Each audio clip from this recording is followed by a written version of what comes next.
મોરારી બાપુની રામકથા સાથે તલગાજરાના નિવૃત્ત શિક્ષકની શિક્ષક કથા।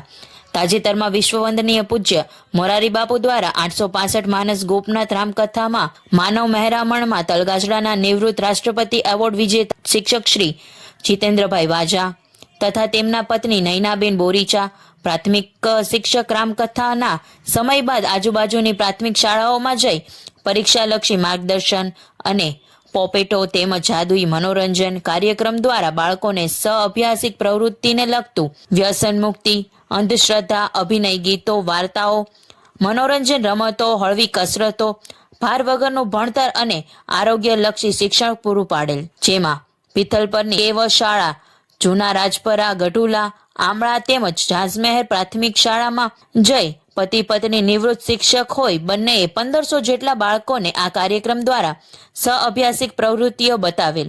આખા ગુજરાતમાં બાપુની રામકથા આ શિક્ષક દાંપત્યની શિક્ષકનું એક અદ્ભુત કાર્ય કરી રહ્યું છે, જે બાબતે શિક્ષક અને બાળકો માટે ખૂબ આવકારદાયક બાબત છે। અન્ય કોઈ સ્થળે ફરવા ન જતા શિક્ષણનો એક પ્રવાહ બાપુની કૃપા અને પ્રેરણાથી પ્રવાહિત થઈ રહ્યો છે, જે શિક્ષણ સમાજ માટે ગર્વરૂપ ઘટના કહી શકાય। રિપોર્ટર રમેશ વેલારી, કલમ યુથ ન્યૂઝ, મહુવા।